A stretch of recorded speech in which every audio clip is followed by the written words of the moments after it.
Steve, a point apiece then from a very entertaining 0-0 draw. What are your thoughts? Well, exactly that. I thought it was entertaining 0-0 draw. You know, there's plenty of football played. Obviously, you know, majority was by Derby County. We know that. We had to stay disciplined. We had to stay organised, and I still think by doing that we ended up having the better chances in the game tonight. And I think on another occasion, a sharper Dan Udoh would definitely take one of those chances. But we know what's happened with Dan. Dan's had a real stop-start off-season with that ankle problem. He's had a stop-start pre-season with the ankle problem. But hopefully we've got to the bottom of it now, and that will do, not the missed chances, but the game will do Dan the world of good. I thought him, Rakeal Pike, Jordan Shipley, Tom Bayliss tonight, for your attacking stroke flair players, I thought they were immense tonight. Absolutely immense. The goalkeeper, the back five, will always get the credit for a clean sheet, but really it started with them tonight. I thought they were a real team doing that, and at the end we could have won it. We had the better chances. We actually had the better chances, funny enough. Yeah, the work ethic, the fitness, so impressive again. Yeah, I mean, yeah, it was. Yeah, I mean, I know I say about it a fair bit, but you know, the work that they put in pre-season allows us to be able to do that, because other teams will buckle, and you know, just thankfully tonight we kept a clean sheet. Another point against, you know, a real top team, a team that will be, you know, they'll be looking to win this league. I no doubt them. Ipswich Town on Saturday. Both of those two will be looking to win this league, not just get promoted. Two huge clubs that deserve to be. Well, to be honest, they're Premier League clubs. That's what they are. And they found themselves, unfortunately, both clubs down in League One. But I'm sure over a period of time, you know, it normally happens that the bigger clubs will start climbing back up. We've seen it last year with Sunderland, you know, and this league is absolutely jam-packed with huge clubs now. Derby had lots of possession, but how encouraging for you as Shrewsbury manager? You limited them to not a lot of chances. I don't think they did. I mean, the ones that Marcos had to save, I would expect him to save.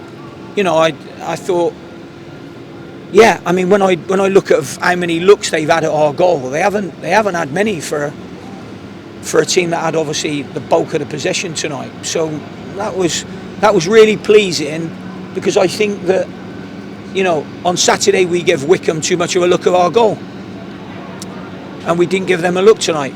And they're, you know, they're a top team. And what about that effort from Luke Leahy from a long way out? The free kick. Is that what you're on about? The one from nearly halfway. Oh well, yeah. But we talked about that because their goalkeeper's always high. So we just said, if we do get that opportunity, I'm quite happy for anyone to kick it wide, kick it over the bar, because you know what, it might just end up in the back of their net, and that would have been brilliant. After we'd talked about it, we talked about turnover, you know, the goalkeeper, because he wants to get involved in the build-up, he's always susceptible to that. I don't mind the goalkeeper getting involved in the build-up. I'm not sure I'd want him as high as he is, but that's not my decision. In terms of your team, Steve, from the Carlisle League Cup game a week ago, the win there, the win at Wickham, and now a really good point against a good Derby side. Yeah, pleased, encouraged, how it's going? Yeah, well, we're building, aren't we? You know, at the end of the day, as I just said to the boys in there, you know, I thanked them very much for their efforts tonight. That was the major thing I had to say tonight was thank you for your efforts, because, you know, they absolutely gave the football club absolutely everything tonight. But I think that you know, we're building still. We're still building because of how many players that have come into the football club. We could do without the injuries at the moment. You know, if we all of a sudden had an Elliot Bennett available, you know, even if Elliot would have been on the bench tonight, at least after 70 minutes when Julian's done that shift, we can put Benno on, or we can play Benno for 70 minutes and put Julian on. But we haven't had that luxury because of Benno's injury, but hopefully that will come to a close soon. Not yet, but soon. Obviously the injury to Aidan O'Brien doesn't help. The injury, not severe, but the injury to Ryan Bowman didn't help. So that's why, you know, we were light as well on the bench tonight. But it is what it is. I didn't think it was a game tonight to put young Tom Bloxham on in that type of environment when the other two, I thought, were doing great. And sometimes you can make changes for the sake of making changes, and it upsets everything that you're doing that is working. So you got to be mindful of that, And I'm just really pleased, and I'm very, very thankful to the boys for the efforts that they gave, not only me but for the football club tonight. Has Ryan Bowman got a chance of perhaps being involved this weekend? Don't know. It's probably a little bit early. It's probably a bit early. When we're due to speak to you Thursday, I'll have a better idea by then, but I can't guarantee you I'll have an answer by then, if you know what I mean. Let's hope so. Let's hope so. Is this something he's picked up in a game? No. Well, he's tweaked his back, and it's gone round to his hip and in his groin a little bit, and we're just hoping that once that settles down, we're hoping that it's not like a groin strain, if you know what I mean. But it's come from his back, we think, and he's moved and he's jarred it, and we're thinking, oh God, So I don't know is the answer to that really at the moment. There's nothing major wrong with him. It's not like he's got all of a sudden turn up and have an operation or something like that. And the other day when we were talking about Aidan O'Brien, I wanted to wait until we knew what was definitely happened when I was speaking to you, and I was a little bit evasive about Aidan O'Brien.